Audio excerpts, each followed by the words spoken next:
It's a commonly known truth in ancient Near Eastern studies that salt was an important staple of everyday life. Salt enhances the flavor of food, increasing the enjoyment of the meal, and it had many other practical uses. Salt enabled the preservation of fish and other meats, as well as fruits and vegetables, making it an invaluable tool of survival. It was used in the production of cheese, in the processing of leather, the glazing of bricks and ceramics, textile dyeing, medicine, and cosmetics.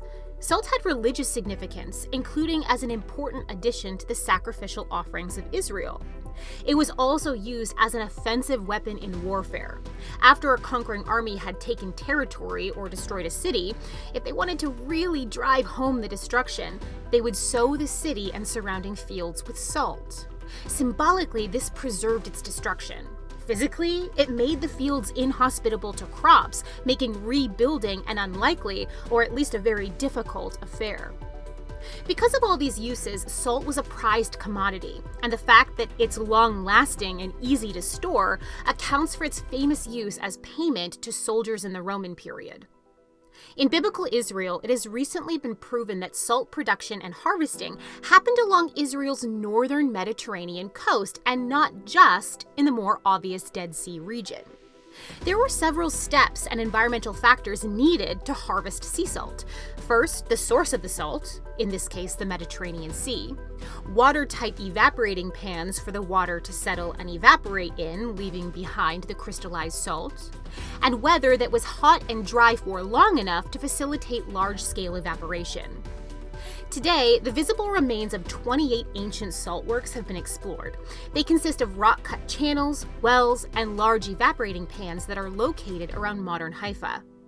Due to their reuse throughout the ages, it's impossible to know for sure how old they are, although researchers are confident that they were in use from at least the 2nd century BC to the 13th century AD. To harvest salt from the sea, water first has to be collected. This was done in a few ways depending on the topography of the seashore. A lifting slope could be carved in a rocky shoreline, or a channel could be cut or created that would utilize wave energy to move the water in towards the pan or a well. If the water was collected in a well, it would need to be lifted out and directed toward the evaporating pan, which itself was a large, shallow pool either naturally occurring or carved in the ground.